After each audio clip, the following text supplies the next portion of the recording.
For 40 years, I've walked the line between worlds and am well versed in death. But I want to have faith in humans. Give me something to believe in. Earth below me, sky above me, fire within me.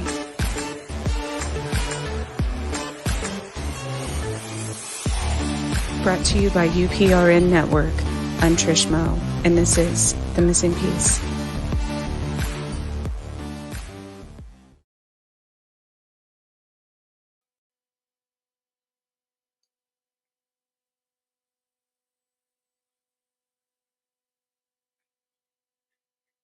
Good evening, everyone. I don't know if you can see me. Okay, I can't see myself. So one moment. Let me change my. There we go. Maybe. No, you still can't see me, but you can hear me. There we go. Good evening, everyone. I'm your host, Trish, and this is The Missing Piece. It is Monday, October 17th. And it is absolutely freezing in Kansas today for the first time. I think it's going to be that way everywhere. Um, so that's not. I do love the fall though.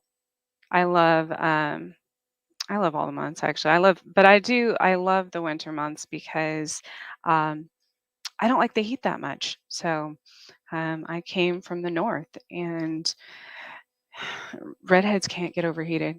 We just get mean, I think. So um, tonight, I do want to talk about. Well, first of all, I want to thank Carnation for sponsoring the show, and um, I've been doing this for a year now. Um, I started a little over a year actually. I started on Chasing Prophecy last at the end of last September. So it has opened up an entirely new world for me and a new network of people and weirdos like myself. So it's been amazing, and I want to thank everyone for listening and watching and being patient with my, you know, technology mishaps and yeah, that's something I'm improving on. So, but tonight I want to talk about. There have been so many movies and TV series and films and everything else made in not only made in Kansas, but set in Kansas because there is a lot of really weird stuff that goes on here. Um, and I'm sure, I mean, everybody probably in the entire world has heard of The Wizard of Oz. So that's obviously a very well-known one, as well as Superman and things like that.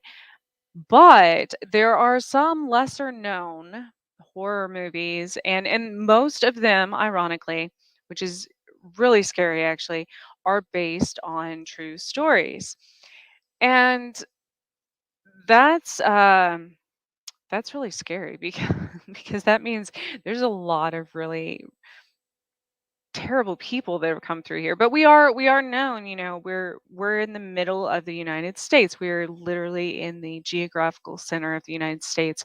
So um during the day, even before settlers from Europe came over and things like that, um with the native tribes, the Midwest often was a point of major battles because this is kind of where a lot of different tribes and things would come together, and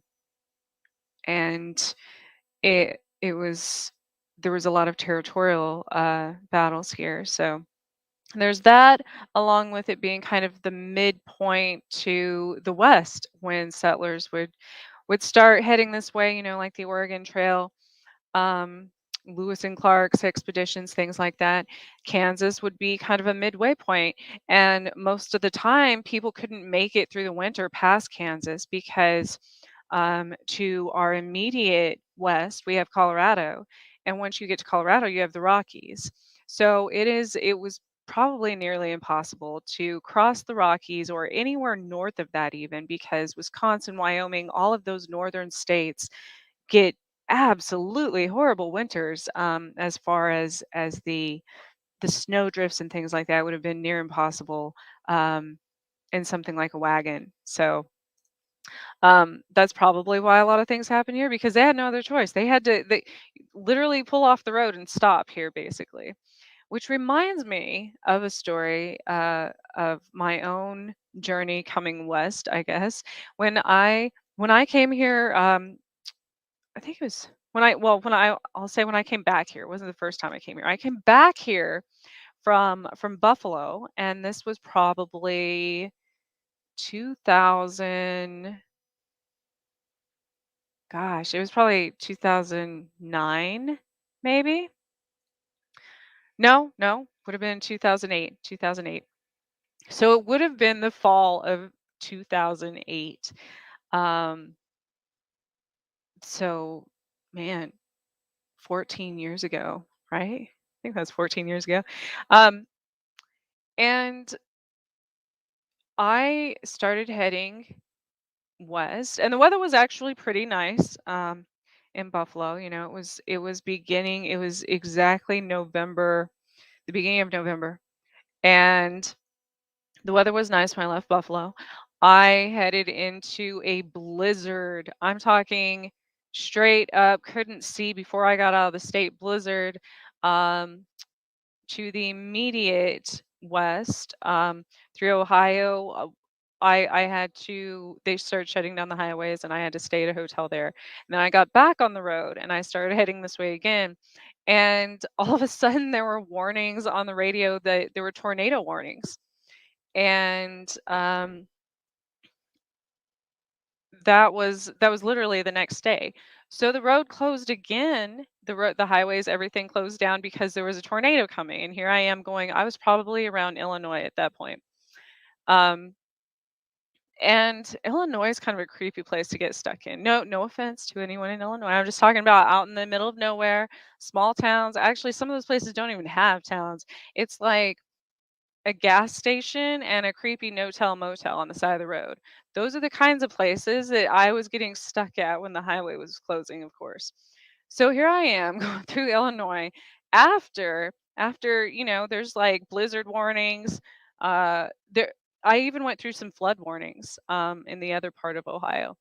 Um, and then here I am the next day in the middle of a tornado warning and the highway, everything's shutting down again due to the storms, floods, everything, and I have to pull off the highway at I don't even know if it had a name. I don't recall if the place had a name. I remember that.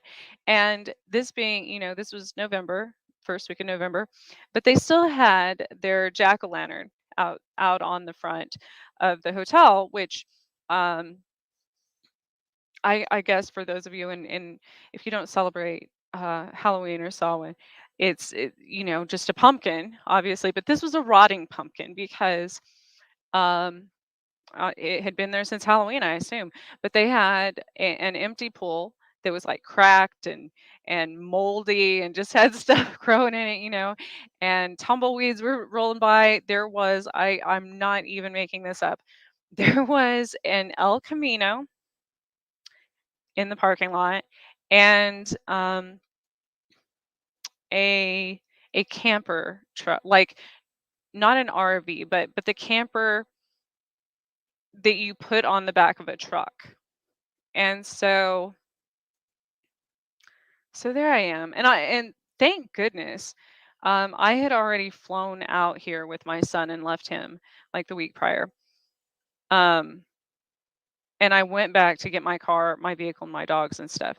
And so thank God I had my dogs with me. I had a pit rot mix at the time who was the biggest baby, but he was probably like 145 pounds.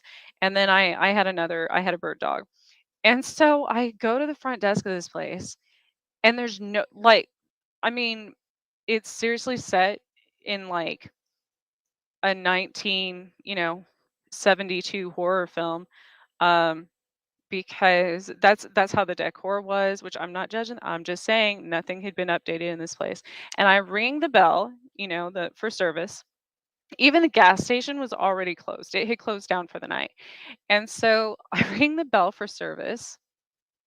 Nobody comes. I mean, this is a sketchy ass place. Like this was probably one of out of all the things I've been through ever in my life. This was one of the scariest things I've ever encountered. And, and so finally something starts stirring in the back. I hear somebody coming. A man comes up to the desk and he's obviously been drinking a little too much. And and that's not the scary part. And so um he was kind of slurring his speech and stuff, and I asked for release. And I asked how much the deposit would be for the dogs, and or if there's an extra fee or anything, or even if they allowed dogs. I didn't, I had nowhere else to go. And so he said the dogs are fine. He's like, no problem. But so he goes to reach for a key, and there were only like three hanging on the wall for that matter. He goes to reach for a key and stops, like he hesitates, turns around and looks at me and kind of gives this funny, like chuckle, but I couldn't tell if it was because he was drunk or if there was some other, sinister reasoning behind it. And and then he's like, "Oh, we haven't prepared that one yet." And I'm like, "Prepared? What do you mean by like you're out in the middle of nowhere? What does that mean to prepare a hotel motel room? I guess this was the kind that you walk in, your door is to the outside. So I guess it would be a motel, not a hotel." So anyways, he reached it and then he gives me a different key. And I go to my room and there were two TVs sitting on top of each other, of course. That was probably the least thing. I mean, I expected that. One was working, one wasn't, so they just set the other one on top of it. And then there's weird holes in the wall randomly at different places, which also probably expected. Like in the bathroom and in the shower and stuff. But that wasn't the problem. There were stains on the carpet. Again, in Kansas and this area in Midwest and stuff. I mean, this was Illinois, but I assume it might be the same. There a lot of hunters come through here, and I have literally had to stay at like motels that have a sign on the wall that says, "Please do not clean your game in the room." Meaning they would bring their whatever birds or turkeys or whatever they're hunting into the room and clean it there. So whether that's where the blood stains on the carpet came, and this was like, I mean, this was like 70s style green shag carpet. So that wasn't the disturbing part, right? So again, there's nobody else in the parking lot besides the El Camino and the weird camper parked at the end of the lot. The rest of the buildings look completely empty, no lights on, nothing anywhere. There is not another town for that matter for, I don't, probably like 30 miles. And so here I am. I wasn't gonna touch the sheets for that matter. I mean, this still had one of those vibrating beds that you like put the coins in and shit. I'm not no. So my dogs are just standing guard at the door, right? Because they already like they don't even want to they're very they were pacing. That's how bad that's how bad it was. And so oh, I forgot when I was at the front desk, I had asked the gentleman there if if the gas station or if there was another gas station or anywhere nearby. And um, he said, no. Why? Do you need gas? And I'm like, no, I have plenty. Thank you. Just wanting to get a drink and something to eat. He's like, oh, I have alcohol. I'm like, no, no, no, no, no, thank you, no, thank you. I just need, maybe some potable water, perhaps, or something. But anyway, so he said everything was closed and that's, back in my room. And so there weren't there wasn't a lock on the door. I mean, there was a lock like like on the doorknob part, but it didn't have like a deadbolt. It didn't have anything. Somebody could have just kicked the door and bust down. For that matter, they probably could have kicked the wall and busted down. And so here I am.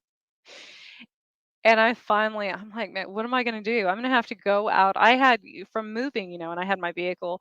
I had blankets and sheets and stuff in my own vehicle because I was moving. So I'm like, okay, maybe if I put my bedding on top of this, but like a sleeping bag and then my bedding and stuff, I might be able to get a little bit of sleep because it was a 20, it's like a 26, 27-hour drive um, from Buffalo. Oh, thank you. I don't know who you are because it says Facebook user. You have to click allow, I think, in StreamYard. I don't know how they changed it. Um, but anyway, so there I am, and there's a literally like a somebody pounding on the door. Scared the holy hell out of me. I tell you, my dogs went. They didn't even bark though. They're like, "Oh, we're gonna die. This is a horror movie," and so I go to the door. I go to the door, and this is one of those moments where I'm like, I don't have anywhere to go. So where would I go? Where would I go? Oh, hey, Jessica, thank you.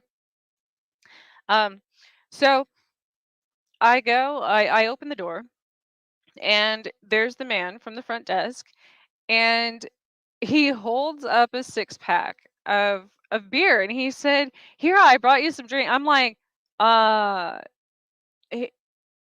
well, you didn't have to do that. And second, I'm like, where'd you get it?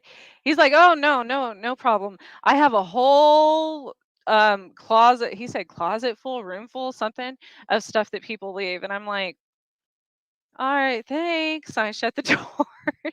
Because I wasn't gonna be rude and I wasn't gonna drink it. I mean, this stuff, it was like dusty and it had expired like 5 years ago, prior. So it, I'm sure people did leave. They probably left everything they brought behind because this place was scary as hell. So the entire night, I swear, there were like, and this wasn't, I'm not afraid of the unliving, the unalive. Um, bec- but this was like the living. We're doing these things. And when I say like a horror movie, I'm saying like I would see eyes and not just one pair, like multiple pairs through holes in the wall. And and again, granted, this was 2008. So we didn't have like the high-tech smartphones. We didn't have I don't think any of that came out, for a few years after. So I don't even know if I got service there. I mean, yeah, there was the little phone on the desk or whatever, but it wasn't, I wasn't going to rely on that. Somebody could cut the line. I've seen those movies too. But there were just like, there were eyes literally in my walls. And what's creepy when I say that right now, um, oh, there's a person. When I say that there like right as I'm saying that, one of the first movies I was going to bring up has it like popped up on my screen on the other side. Um, that's the cover of the movie, our eyes. And so needless to say, it was the worst night of my life. My dogs, they were growling every 5 seconds. There were knocks on the walls. There were I kept hearing like it was like a whimpering sound, and it wasn't an animal. It sounded um maybe like a woman or a little girl. Scared to death. And I was by I didn't have anyone to call. We're in the middle of a storm and I'm in the middle of nowhere in a place that I don't know. I don't know my directions there. I didn't have GPS, nothing. Like um and there was a clown. There was a clown on the sign. So I always think about the creepy clown hotels, and what reminded me of that was I changed, my banner. I dressed as a clown last year, so that kind of started this whole. that also sparks another story in the future that I'm going to get into about the clown demon. Um, that's another that could be an entire show by itself. But tonight, again, we're going to talk about movies that have been set or filmed in Kansas. And so I'm going to go way back to some of the older ones that people aren't as familiar with. Again, Wizard of Oz, everybody knows about. Um, but there's one called um, this was actually a comedy type horror flick, and this was in 1966. It was called The Ghost and Mr. Chicken. So The Ghost and Mr. Chicken, it starred Don Knotts. I don't know. I think he was from the Andy Griffith Show. Um, but he was a newspaper. Played a newspaper or like a journalist. Maybe did something for the newspaper. Um, and it was in a fictional town called Rachel City, Kansas, although it was still filmed somewhere here. And he lived at like a boarding house. He was aspiring to be a reporter for the paper, and nobody took him seriously. Everybody mocked him, you know. Um, and he reported on a murder near a supposed haunted mansion called the Simmons Mansion, and it that proved to be nothing more. It ended up being like a domestic violence situation where the guy knocked his wife out when he was drunk. And so all the other reporters ridicule him over his mistake, and he actually there were a lot of there was a murder suicide that happened at the mansion, and so he the legend was that there was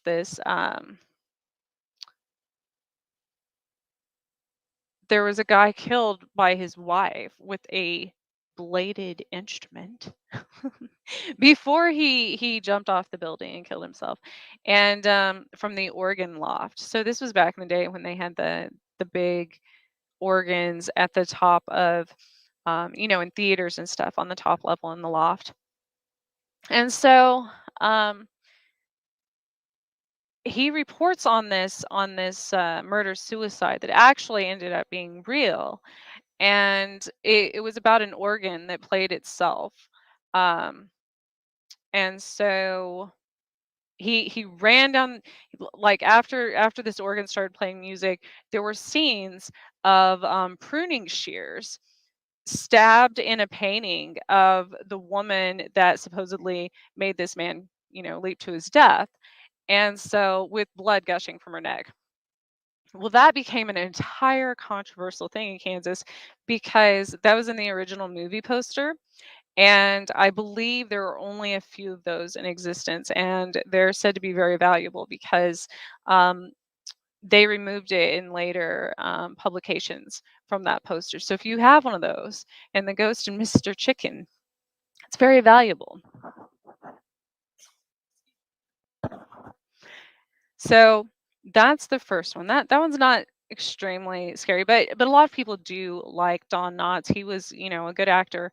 Um, the reason the movie was interesting because there are a lot of for people that don't know, um, one of the ladies he has a crush on um, from the newspaper. Her name was Alma, who ends up being held captive and stuff. And there's secret passages. There's um, there's things like that, but it makes me wonder. There's a town called Alma, which also has a crazy background. Um, and then you can go back to why it's named that. There's goddesses and things like that in history. But the next movie was called In Cold Blood. Now this one, I actually did a report on this when I was in college. Um, when I took a class about the psychology of serial killers.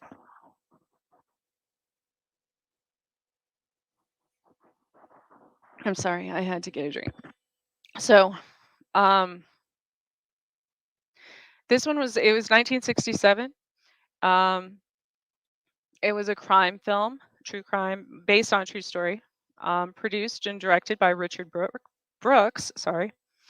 Um, and it was based on Truman Capote's nonfiction book with the same name, In Cold Blood, and that's the book that I was talking about that has the uh, the eyes. You know, he has his eyes on the front of the book. So, um, it was shot in on location where Smith and Hickok's crimes occurred, at the Clutter home.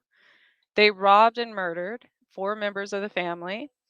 It was this film was nominated for many awards, Academy Awards and such.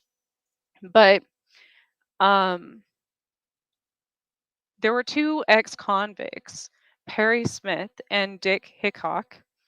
Um, they met in rural Kansas in 1959.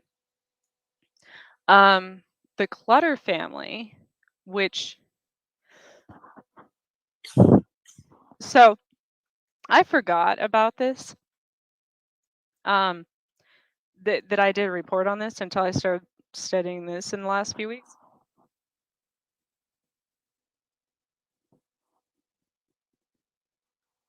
Oh my goodness, excuse me. Yeah, see, throat chakra. That's crazy. I drive by a place called Clutter something Associates. So the name is relevant. Um, now I don't know how far that would have been. Um,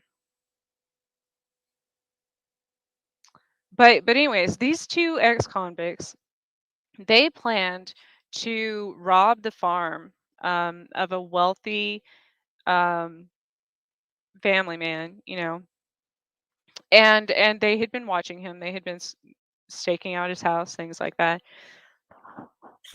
where he kept large supplies of cash at his home in a safe. Now, anyone who was familiar with Kansas knows that that is not probably, well, back then especially, um, in the smaller towns, people used to do that all the time, um, for many reasons. There weren't a lot of larger banks, for one, but they also, I don't know, they just Kansans don't trust a lot of people, so there is that. Um, and so these criminals break into his house in the middle of the night. They're unable to find the safe, and they use he has a bunch of checks that he uses for personal um for his farm operations and his personal business and things like that. Um, so they they didn't want to have any witnesses to their robbery, and they killed the farm owner, the homeowner, Herbert, by slitting his throat, and they proceed to murder his wife, Bonnie, and their two teenage children, Nancy, 16, and Kenyon, 14, with a shotgun. Their bodies weren't discovered until the next day. Um, and the KBI, which is the Kansas Bureau of Investigation, is immediately launched into the crime, obviously. And um, it is said that there was a tip from Hickok's former cellmate at the prison that I'm assuming they of talk of, what they're going to do when they get out, things like that, because but that's interesting to me. Like, how did they know that Herbert existed while they're in prison? Eh, Is that something that they knew of him before? Is it someone they saw in the media? Is it just a wealthy person they saw? How did they know that? Um, and how did they research that while they were in prison? Um, and so, oh, hi. Hi, Brian. Oh, speaking of which, and I will post those links as well. Uh, I have, um, I was on Brian.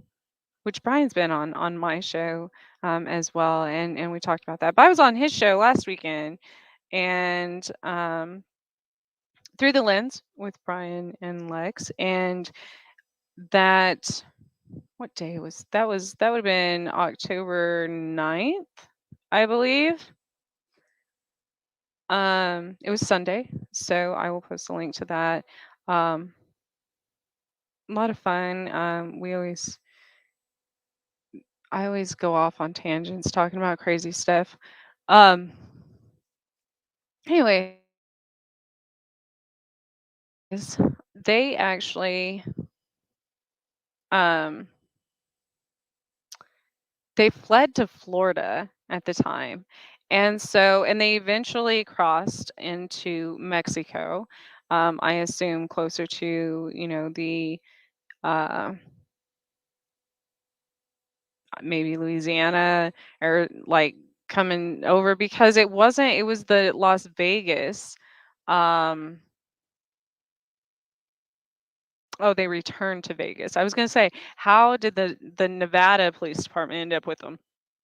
So they spent a few weeks in Mexico. They returned to Vegas. They were going to gamble, I assume. They were also using Herbert's checks, um, and obviously had a stolen car, violated their parole, things like that. And so the Las Vegas Police Department um, later found them, decided to interrogate them on the Clutter murders, and they both admitted to the bad checks. They admitted to, I'm not sure if they admitted to the stolen property or the stolen car. However, they denied knowing anything about the murders. So, um, which is interesting, and I'm sure the KBI, the KBI did claim that they had left behind a witness who was willing to testify against them in regards to the murder.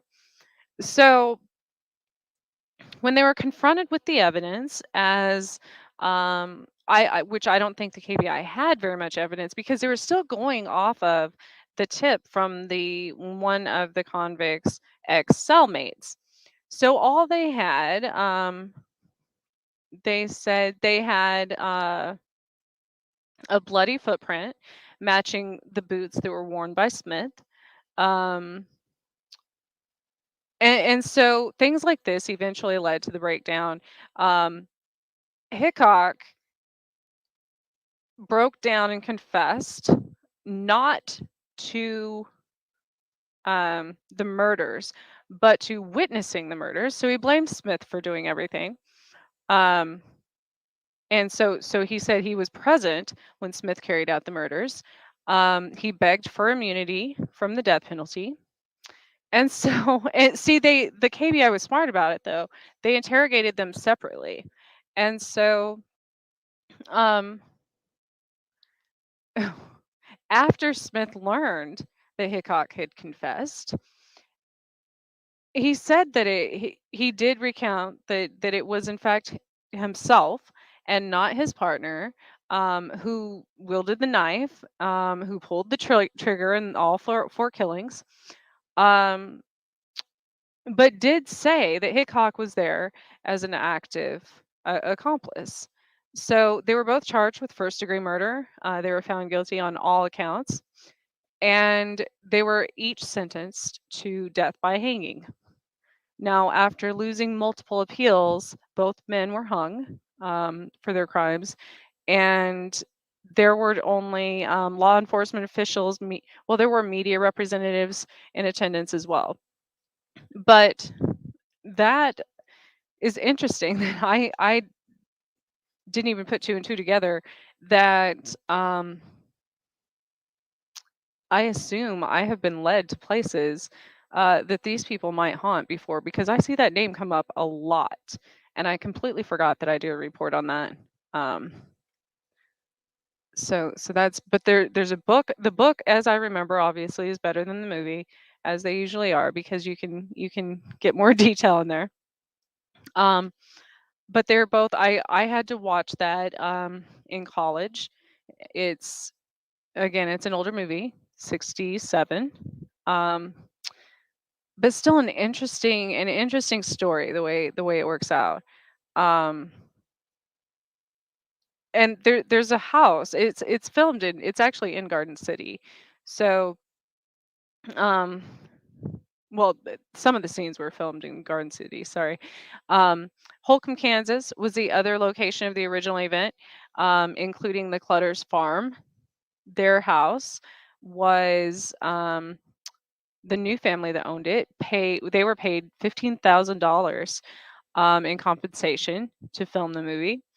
The bus station in the movie was actually in Kansas City. Um, and then there were also some of the scenes shot in Kansas City as well. So the Kansas State Penitentiary actually denied um, any filming, which was interesting. So they weren't able to film the execution chambers and things like that. So those were replicated in Hollywood, obviously. Um, but the production crew purchased Smith and Hickok's uh, actual latrines from their cells. Now, wouldn't that be a part of history you'd want to own? So, seriously, that's ridiculous. All right, moving on. Hello, Raymond. Thank you for joining. Um, the next one, which I've actually studied a lot about because um, this came up last year, and actually, which is ironic again, um, it is the Carnival of Souls. Well, first of all, I'm gonna go to one that everybody's going to be familiar with. Um, and well, maybe, I don't know, should be familiar with it, is Superman. Although Superman is a fictional character, um, and I don't know that many, if any, parts of it were actually filmed in Kansas, but it was definitely set in Kansas. And there's been numerous obviously they've redone many renditions of Superman since the original. But going off the original, um his ship landed near a place called Smallville, which is actually, and it's said to be a fictional place. um However, if you're familiar with Kansas, you'll start to see a trend in these various movies that have um that have weird things happen, because that's normal. That is absolutely normal in the Midwest. I don't care. From Michigan all the way down, it doesn't matter. There is unexplainable things that happen here, and now all of you who aren't from here, you're going to start watching these movies and be like, huh. Maybe they do exist. Maybe these things do exist. Um, so, anyways, Superman, the plot, obviously, um, there's he was a young boy. I think he was 2 or 3, like supposed to be 2 or 3 in the movie, who was from another planet, um, and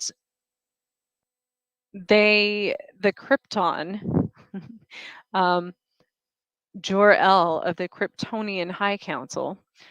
They discover their planet's going to be destroyed when their supergiant sun explodes. And so he wants to save his son, who was an infant at the time. And so he sends him in a spaceship to Earth. And they say it's because his dense, this is quote, dense molecular structure will give him superhuman strength and other powers, which is interesting because how many times on my show, let's get back to that, I didn't know that that was quoted on this Superman thing, right? And how many times have I talked about why I started. I mean, I was always into sports and lifting weights and stuff before, and before I became a trainer and stuff. But it wasn't until after my first major abduction experience that I had remembered that I started lifting weights a lot, because what weighs or muscle is denser, right? Muscle weighs more than fat, obviously. It has more density. So, and I've said that before. I've said it is harder to take someone, due to the molecular structure and the density of your body. If you have more muscle, it's harder to take you through a wall, per se. Is that not correct? Right? So, that's the reason years ago I didn't even understand at the time how or why I was doing it. I just knew it was doing something and that it helped.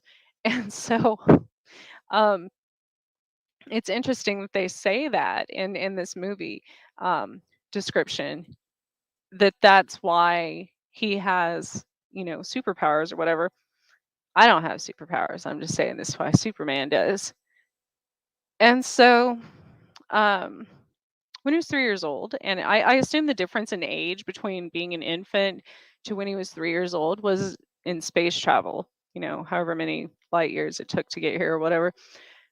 And so his ship landed near Smallville, Kansas at 3 years old. He's found by Jonathan and Martha Kent, and he lifted their truck. I remember that in the first one. They decide to adopt him and raise him. Um, they named him Clark after, it was Martha, his adopted mom's maiden name. Um, and they believe that he was sent to Earth for a reason, like a divine reason. So after his adopted dad died of a heart attack, um, Clark was 18 years old, and he heard a psychic calling, um, and discovered the glowing green crystal, um, from his spacecraft. That's all that remained of his, the ship that he crashed. And so then he's compelled to go to travel to the Arctic. He, constructs this fortress of solitude, um, and he becomes a reporter at an, there's a theme here, right? It's always the reporters at newspapers. Anyways, and then he kind of lives this, everybody knows the story of Superman, lives this double life, the caped wonder, they called him back then. Um, and Lois, the woman at the newspaper who he was in love with, um, she ended up writing an article naming him Superman. So she's the one that gave him that name. Um, and so this criminal named Lex Luthor in the show, he finds out about the U.S. Army post and a nuclear missile test site. Um, he buys hundreds of acres of empty desert land and reprograms the two missiles to detonate in the San Andreas Fault. With his assistant, Otis, accidentally programming the second missile coordinates incorrectly. So, he knew all along that Superman could stop this plan. So, Lex, um, he had recently discovered the meteorite, from Krypton, and knew that it was radioactive to Superman. And so, his little accomplice Otis and Eve Tesh, I don't know how to say that name. Tessmacher? I don't even remember it. Anyways, he sent his little accomplice to retrieve this and lure Superman to his underground lair. And so basically, that reveals his entire plan, to cause everything west of the San Andreas Fault to sink into the Pacific Ocean. Um, which would make Luther's new West Coast, uh, or Luther's desert land, the new West Coast in the United States.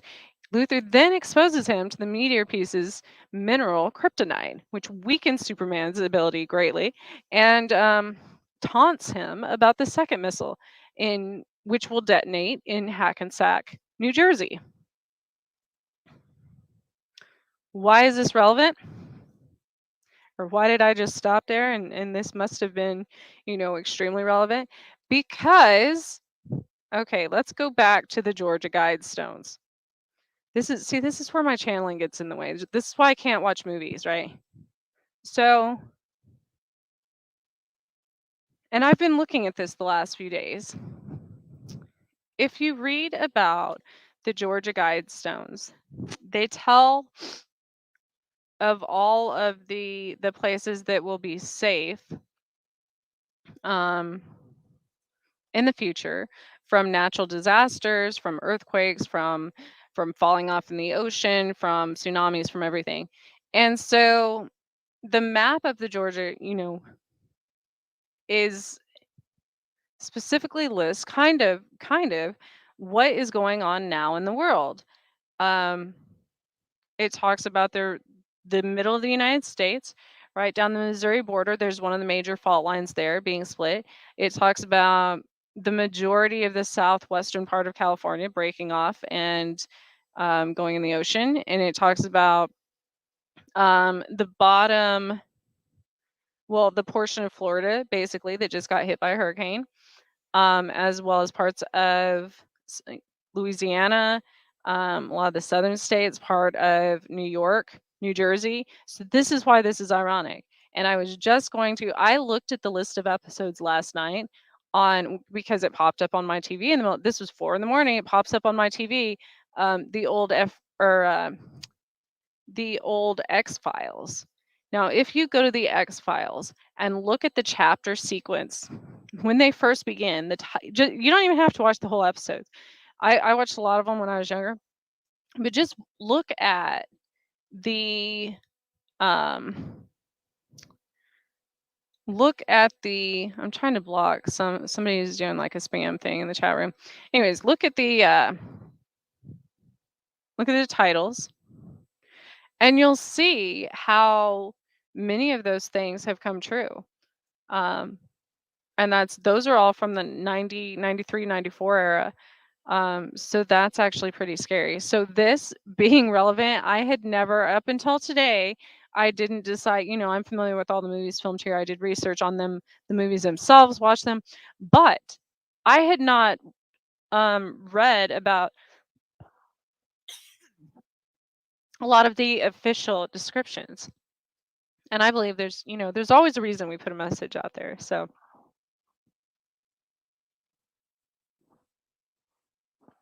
Hackensack, New Jersey, supposed to be the other one. Um, Now, Luther's one of his little, minions, one of his little accomplices, mother lives in Hackensack. Um, but either way, he doesn't care. He leaves Superman to die. Um, and so knowing that Superman always keeps his word, this test mocker um, helps him help Superman on one condition that he stops the eastbound missile to save his mother. So after being freed, Superman, of course, stops that missile. Um, he diverts it back into outer space. Um, but the westbound one, he couldn't reach in time. So that ends in massive earthquakes, damages the Golden Gate Bridge, breaches the Hoover Dam, um, and he stops it by sealing the fault line. So while he's busy saving everyone, um, Lewis is, of course, he's got to go save his girl, Lewis. Um, they always have the most dramatic. I think her car fell in like one of the fault lines or something. Um, but I'm not going to give you the ending to that one. Um, but there's a lot of talk about manipulating human history, um, and that he's actually there for a reason. Um, and so he figures out a way to use time travel and things like that, but there's mass destruction by all these natural disasters as well, the earthquakes, the floods, everything. Um, so he I don't know how many Supermans came out after that. Um, but most people are familiar with the concept of Superman by now. There's even the Superman, the girl. There's like Superwoman and all of those now. Oh, thank you, Teresa. I'm sorry, I got stuck on Superman here um, for a minute. But that's another very well known one. That was the first one was in 1978, I believe. Um, creepy movie. I remember.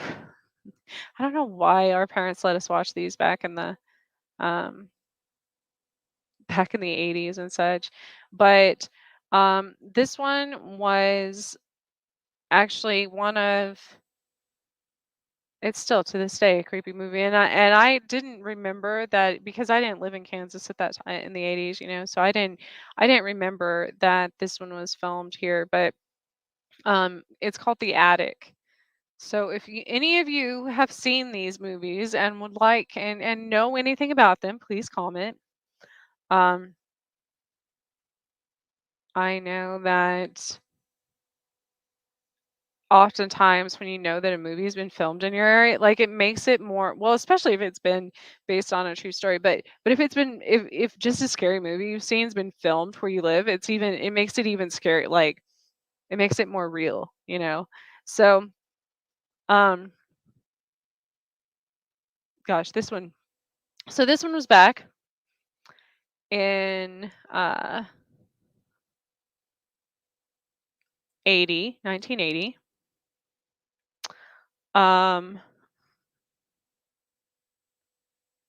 there were quite a few things that happened in that line of events, I guess, that should be mentioned.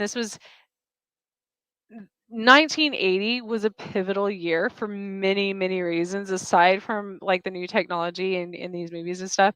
But in April of that year, Alfred Hitchcock died, which Hitchcock. Did I say Hickok? That was the murder from the from the In Cold Blood. Anyways, Alfred Hitchcock. He was the master of suspense. He died that year at the age of 80. But of course, everyone knows The Empire Strikes Back was released that year. Just, I know, I'm going to get hate comments, hate mail. I've never actually, well, I mean, I probably saw it when I was like 6 or 7. I've never seen Star Wars. Never seen it. I remember my parents watching Star Trek, but I've never seen that either. I I know, I know, I know. I'm one of those. I'm one of those. Um, yeah, I've literally never seen that. I think my son made me watch uh The Mandalorian. I know I'm butchering this, and you're all gonna hate me, but no, I've never seen those. Um, there were other weird. Oh, Caddyshack came out that year. That's not obviously not not a horror film, but there were a lot of things happened in Hollywood that year with the advancements, I guess I should say, in the film world. Back to gosh, I have so many. I'm like um my ADHD and I see a squirrel. Um back to the attic. All right. So I lost it. Huh. I feel like I'm supposed to talk about the other one first though. So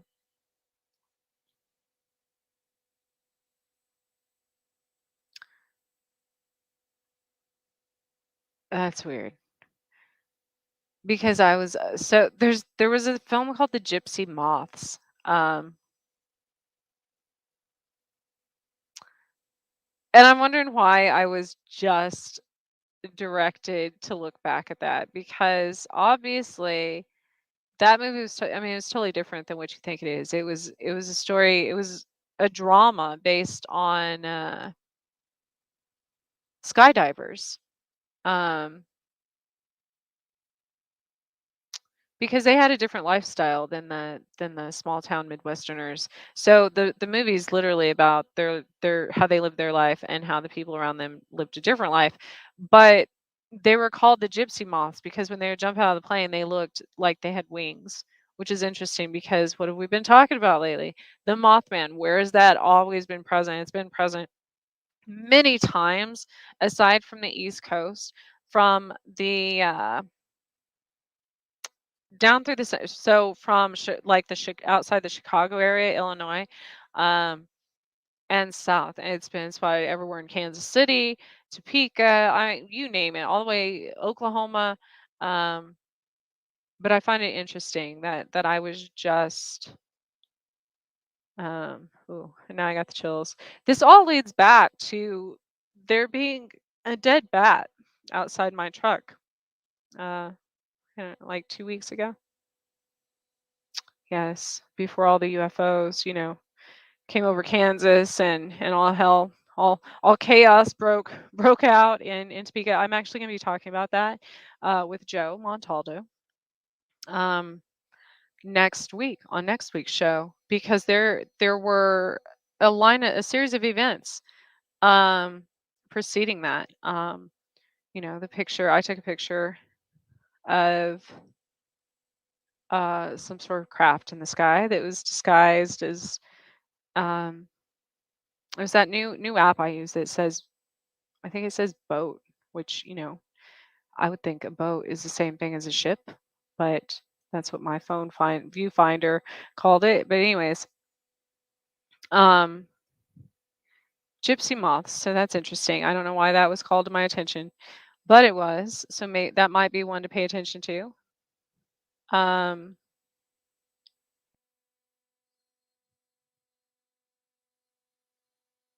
what was the other? Some of these aren't horrors. Not all of them that they were showing me. The Attic was. The Attic was a very scary movie. Um, it was talking about a librarian in Wichita, Kansas, who is a depressed alcoholic, and she became that way because her previous fiance, disappeared the day before their wedding. But it has been 19 years, and she um, ended up having to take care of her abusive father, who's now confined to a wheelchair. So she suffered many nervous breakdowns, um, and she even started a fire in the library. So this lady went off her rocker. You know, she resigned from her position, um, and when she was training the lady that was going to replace her after the fire, she did attempt to take her life, and she survived it. And so all of these things lead to her having fantasies about taking revenge against her dad and going so far as murdering him. Well, one night, she goes to this movie theater and she meets a man who was a sailor. And after the movie, um, they returned to his hotel or something, and they ended up spending a lot of time together. Um, they go to a pet store, and she expresses her affection for this chimpanzee of all things in a pet store window. Um, and this sailor, who she's only known, granted, for like 2 days or something, ends up purchasing it for her as a gift. Um, she she brings the chimpanzee home, right? And her dad absolutely doesn't want it there. she names the chimpanzee Dicky, and um,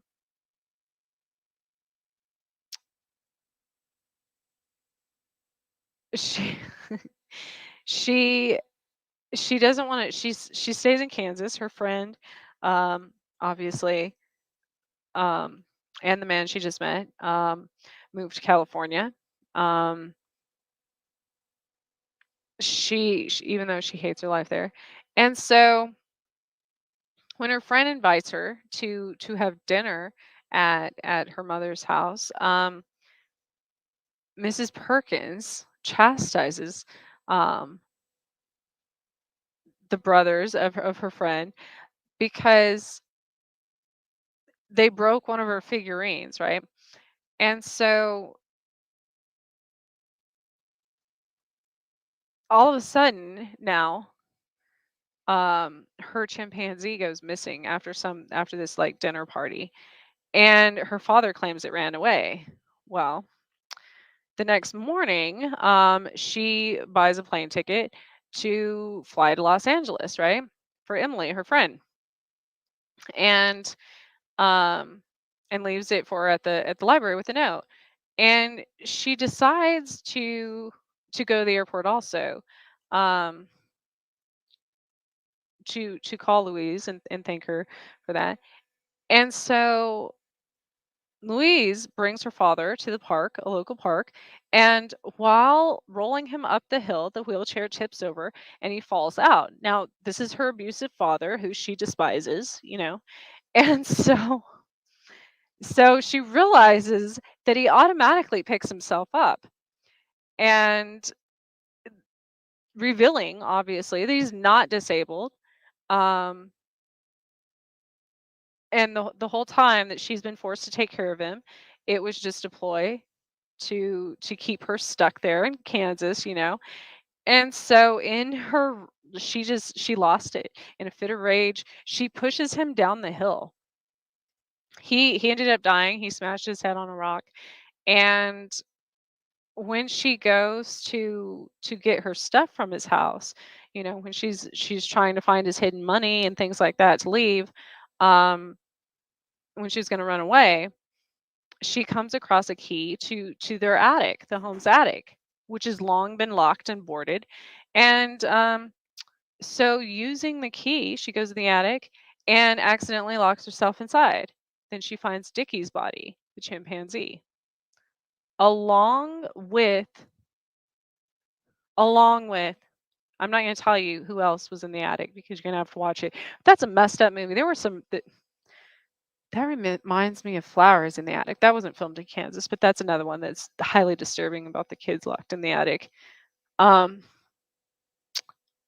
this is also relevant because I rent my house. I have an attic that's locked that I've never, there's an entire section of my upstairs I've never seen, never been in. I don't even know what's up there. I know there's weird windows. Um, but that's disturbing now. I'm going to have nightmares. Thank you. Thank you all. This is this is for your this is for your benefit. Now I'm going to have to follow up with you know, my attic, my attic dreams. Um,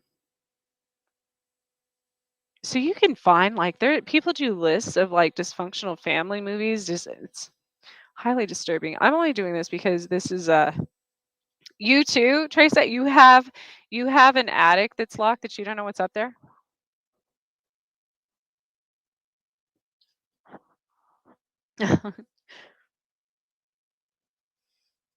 It's interesting how many people. So I have a story about that too, actually, which that story might be more interesting than my next movie. But uh, when it actually leads into my next movie. When I went to college in KU, that's Lawrence, Kansas. I actually I lived in a townhouse with a roommate, and my roommate went home on winter break, and there was, you know, I stayed there to work and to study and stuff. I was taking classes over the winter semester, and I would be in my room on my computer, you know, like I am now, basically. But there was I had my desk to a wall and there's a door behind me. And we had both of our rooms upstairs, and then there was a spare bedroom up there, which we didn't have any, we were poor college students, like we were freshmen. We didn't have any furniture in that spare room. We didn't have anything. We never even went in there for that matter because we didn't have anything to put in there. There was just no reason for it. And so we kept the door closed. But I had this little dog, who he was a little Maltese, and he acted, I don't know, he acted so weird around. Like he would go up to the door and like sniff underneath of it and just run away. Um, and then things started happening at my townhome because I got off work really late. I worked until like 11 at night. Um, because it was my, it was my after school job. And so I would get home from work, and he, my little dog, preferred to stay in his kennel when I was gone. He weighed like 3 pounds, so I assume he felt safer. But I would get home, nobody there, and the thermostat would be set to like 90 degrees, you know. So me having been around spirits and stuff my entire life, I automatically thought that maybe it was a ghost or something that was changing the thermostat because things like that kept happening. And then there would be like doors slamming and stuff. Well, I would hear when I would be at my computer studying, I would hear, if it's dead silent, you can hear like, even though I had carpet, you can sense someone walking like on the carpet behind you. That just creeped me out because right before that, I saw like, anyways. And so you can hear somebody walking, if it's really silent, you can sense a presence and stuff. It's with any spirits. But this was like a human, like a person, like a human presence, a lot living presence, I should say. And so finally after Christmas break. Oh, no, so I ended up going to this was back when we wrote checks for things, back in those days. And I was at some store and I wrote a check and the man there says, "Oh, that's where I used to live." I don't know if he meant like the same place or the same, as apartments or townhomes or whatever. So um he said the old manager used to drill holes in the walls and peep on female tenants. And I'm like, and he's like, "See you around." I was like, "What the-" Here I am, first year of college, like there's some creepy dude that has my address and all my information on a check, and just said, "See you around." So creepy. But anyways, after my roommate came back, when Christmas break was over, it was like a Saturday morning or something. We're both asleep, obviously. Um, I hear somebody run down the stairs and out the front door. And I'm like, holy hell. And so I go get my roommate. The guest bedroom door is open. We both come out of our rooms and we had gone we well, he had gone up to the attic before when we first moved in. There was nothing up there. Um and and so after this happened, there were like candles and footprints and I don't know, blankets, all kinds of stuff that up there. So somebody had been living in my attic. Somebody had been living in my attic this entire time, like all that time that I thought somebody was in the house. Somebody had been living in my attic. And now that I say this, I'm thinking about the attic I have now. Holy shit. How creepy is that? Anyways, but that goes to show like how often do we not know what what's around us, and it goes the same, it's the same with spirits, and we talk about that all the time. Like you don't know who lived in the house before you bought it or you rented it or whatever. You don't know the history. I mean, some of you look up the history of it, but most people, most investigations I've gone to, most spiritual things I've looked into, they don't even bother looking into the history of the house past like the inspections and when it was built and all of those things, they don't care who lived there. They don't care what's happened there. But that's the first thing I do because I want to know what's going to haunt me. I want to know what I'm getting myself into, because a lot of those times we're drawn to places. You'll hear numerous people on these networks talk about how they're stuck in a place or in a house or a location or whatever. They feel like they can't leave because they were drawn there. And then once they got there, they were stuck. That happens a lot. There are houses that will call you to it. Like that's a thing, and then people get stuck at that part because they feel and their lives just go downhill. And um after discussing this with I was talking to my niece about it, about the person living in my attic, because the same thing happened at two other houses I lived in. And I even talked about this one, having the weird door, and it's happened everywhere I've lived. And she's like, you know what? That happened to me too. There was somebody I could have sworn there was like a secret door and somebody was living in our attic. And then Trey said, you said me too, and I assume that was in reference to the attic thing. That you had a attic that you hadn't been in or know anything about. So comment if that's also happened to you, because that's an interesting thing. That means that either a because all of that is like, seriously, it's you'll read stories like it's like CIA style stuff. They'll do that to for a lot of reasons to people, um for like surveillance reasons. And so that's creepy. If that's happening, because aside from spirits living there, this is like real people, you know. Um, and it's definitely, I don't think, and I've never got that feeling that it was like a squatter, and for those of you, that's like a slang term for um just someone who's homeless or a bum or something that um just needs a place to stay. I've never gotten that. Like, most of the time they wouldn't risk, they don't want to deal with having to work around someone actually all still living in a place. They're more likely to go to abandoned buildings and such. But this is houses that are lived in, I'm talking about. And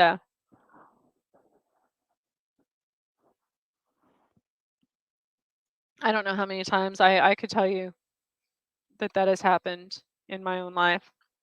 One time in New York, though, um the people that lived next door in the townhome, but we shared like their side was supposed to be locked.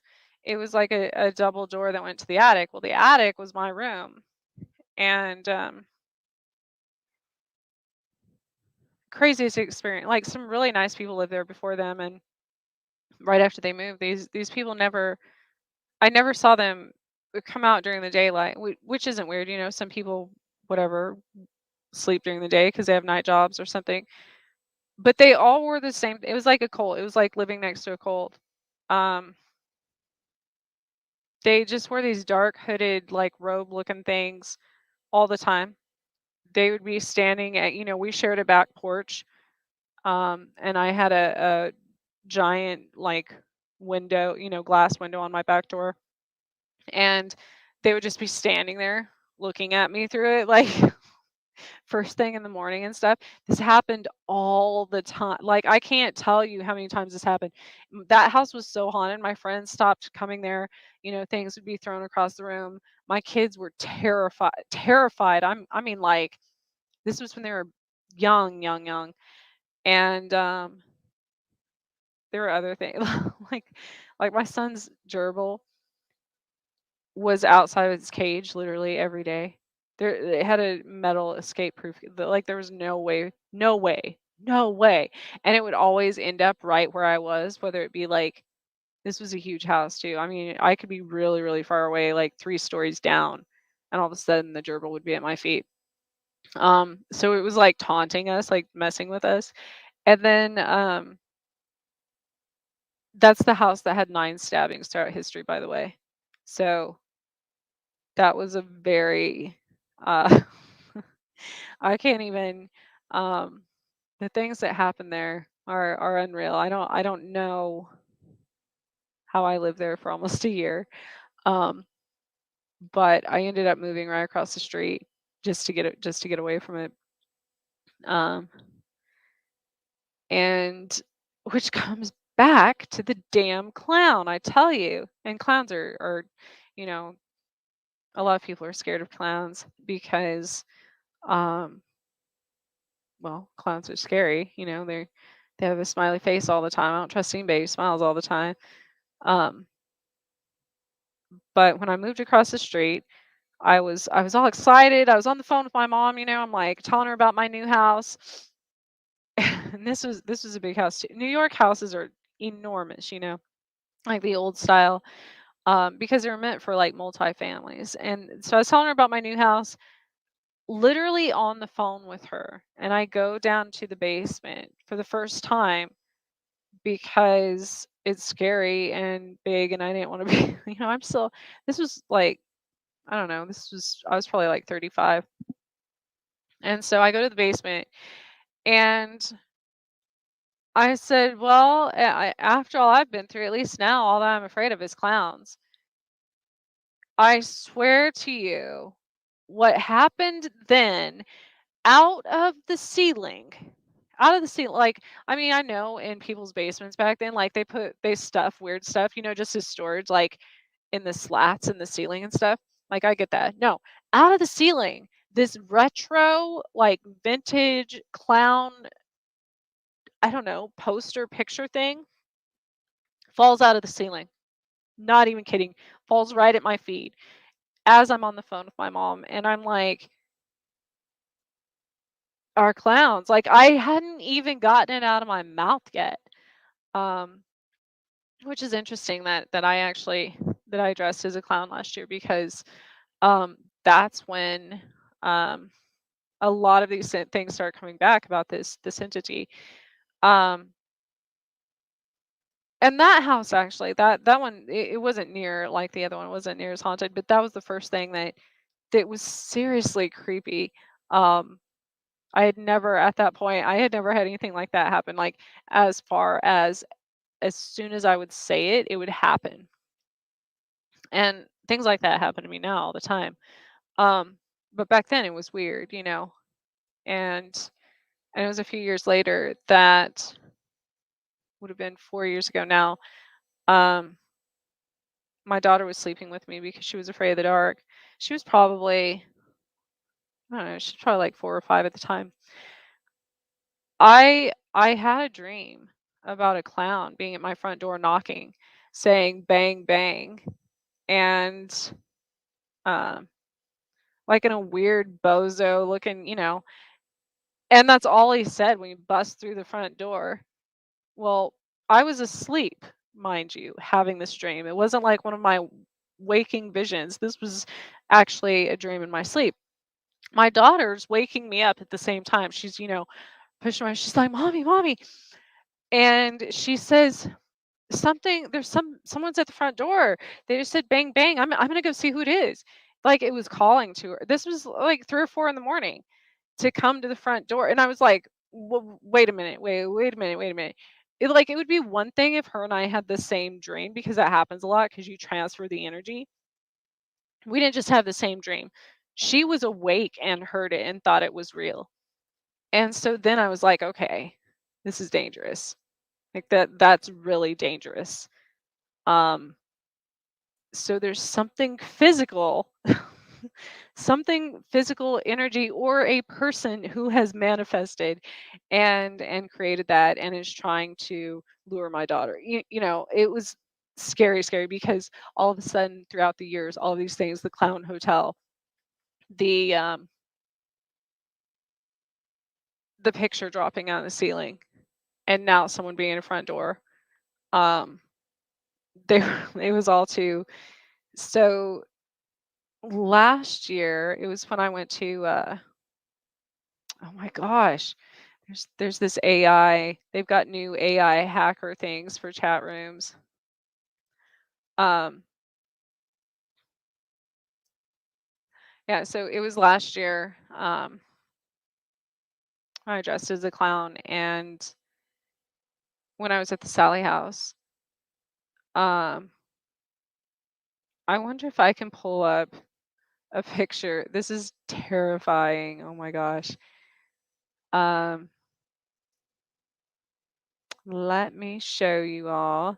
It is, I'm not even going to say the name. I'm just going to, I mean, I can maybe, I don't know. Picture freaks me out now though. Um, it's a clown demon,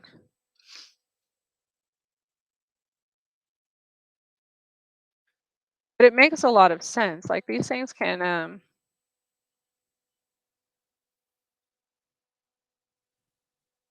okay, that's scary. That's terrifying. Okay. So this is called the Book of Asmodeus, right?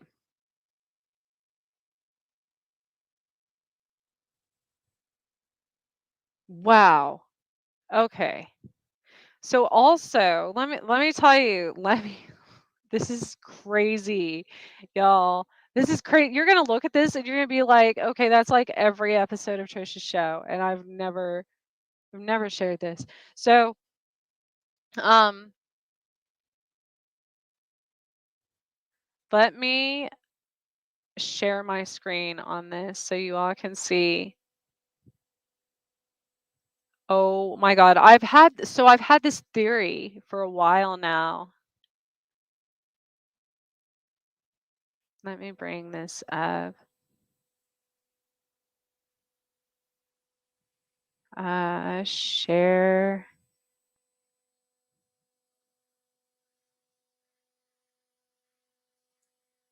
Share screen. Reason. I've never clicked on this website ever. Um,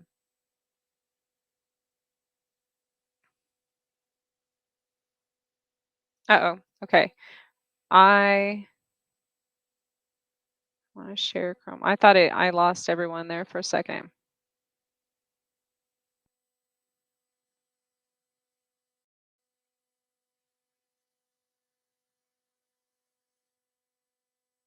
Okay. So here it is. Here is the Book of Asmodeus site, right? It's an interactive site and game, actually. This is terrifying, and I'll tell you why. So, all I've ever seen, I've never seen this part. I've seen the picture. This picture, I don't know if you can see my mouse. This picture right up in the corner, it looks like a creepy clown demon. So, this basically says survive and write your own story. Interactive, physical, augmented reality, horror book, and game. It's a handmade book with 126 pages and polymer clay cover. Write your own adventure with your own portrait. Summon demons from the pages and defeat them, but be careful, the game is very difficult. And, and, uh-oh, it's double and. The demons come to life in your room. Good luck, my old friend. Oh my God. So the archetypes, there's the classics are the jock, the final girl, the fool, the nerd, the cheerleader. The choice will determine the type of puzzles that are presented to you. And so here's like a wolf, what is that? With like a joke jester thing above it. That looks like a deer, like a stag, a buck with wings and a halo above it. You have like, I think that's an owl with a handprint and glasses, maybe. And then you've got this octopus thing and it says, "Who are you?" Um, and there's like some werewolf looking thing. So, and this has been, I'm sure a lot of people are familiar with this because it says it's been on Forbes and MTV. And um, Game Star, Medium, all these things. I feel like I'm the last person to figure out to see this, like, ever. But here's the crazy thing, and it says it's from Hungary, right? Like, I mean, I assume the country. And so, let me get back to. So, what's crazy about that, that I've been wanting to talk to a few different authors about, and as well as paranormal investigators, when we discuss, when we bring up historical crimes, when we bring up historical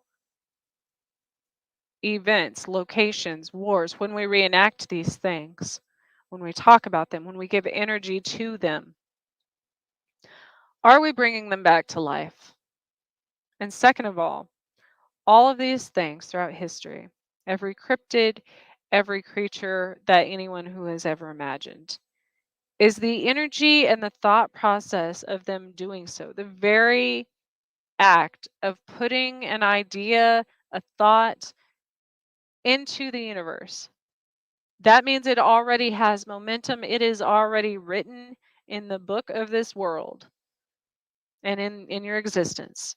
If you have thought it, it's already in action out there. There's nothing that can ever dissipate that energy. So, are we, by writing these fictional stories of monsters, and this is why I say it's dangerous to, I mean, escapism's great, to get lost in a fantasy world. That's what gamers do, right? I personally, I don't play games, nothing against it. I never got into that. Um because I had a hard enough time throughout life determining, my reality was crazy anyways. So um it probably would have made it more difficult to determine what was real and what wasn't, um by playing different reality games.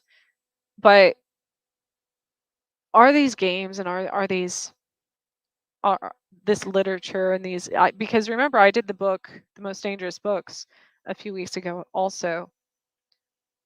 Are those things actually creating all of these monsters and all of these things in our world?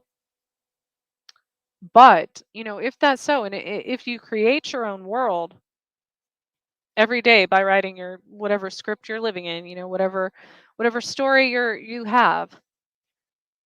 See, that never made sense to me, because there's so many things that I've seen that I've never in my wildest dreams would have thought about or witnessed, or maybe I did. Maybe it's something that was from my dreams that I didn't even realize my mind had conjured up, quite literally.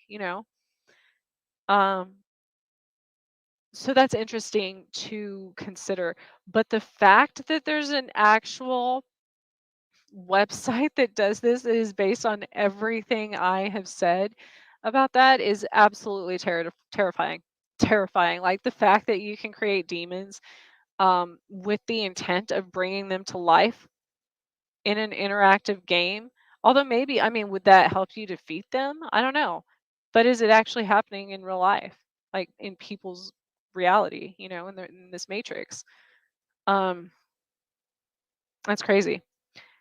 Um, Especially since the other one that I wanted to talk about being in Lawrence was called The Carnival of Souls, which wasn't a very well known movie. But I mean, it's a cult classic, and it was filmed in Lawrence, and it's really, really eerie, actually.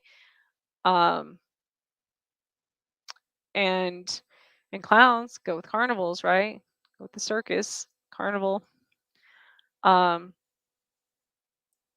so right when all of that happened, um, last year, when I was seeing that, there was a giant I think it was called Carnival, that came through town here, and it was a giant circus, and I was like, I'm done. I'm done. I can't.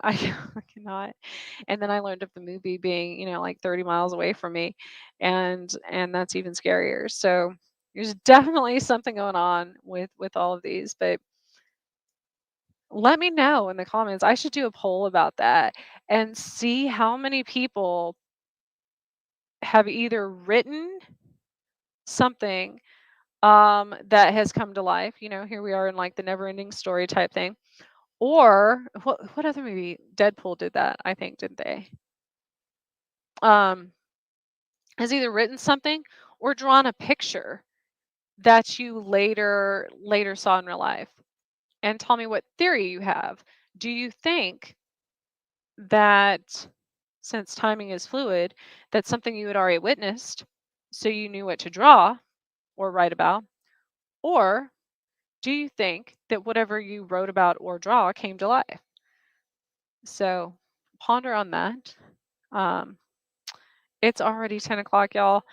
I just rambled on for almost 2 hours. Actually, it's like an hour and a half. But again, next week, Joe Montaldo and I will be discussing a lot of these theories, actually. And so I will have him on. Um, and I'm going. I don't know. I have mixed feelings about this whole website. So let me know if you test it. I'm really worried if you do. Don't put me in your book if you do in that case. Um, oh my God, now everybody's gonna be like, I was watching the or listening to the missing piece. No, don't do that. Don't do that. I will rewrite it. Um, but let me know if you've ever tried it, because I don't know, maybe I'm not dissing their website. That's just scary as hell to me. So let me know if you've tried it. Let me know your experiences. Again, thank you for watching. Thank you for all of your support. Please go like and subscribe to my group page. That's where you'll get all my updates on the missing piece with Trish Mo Facebook group. But also I'm determined, like which I get everybody subscribes to the UPRN page, and that's fine too. But I'm going to start doing more updating, I guess I should say, to my YouTube page as well. So I only have like 16 subscribers now because I really haven't ever done anything with it. Um, and then I also am starting shows on TikTok as well as YouTube for Teamo Trishmo, which is TEAMO Trishmo. So that's the with love one. Anyways, have a great evening, everyone. Be safe out there. I hope these storms that are coming don't cause too much chaos and destruction. Um, but I think we can all weather them now. We've been through a few years of chaos and crazy stuff. So I look forward to next week's show. And good night, everyone. Thank you for watching.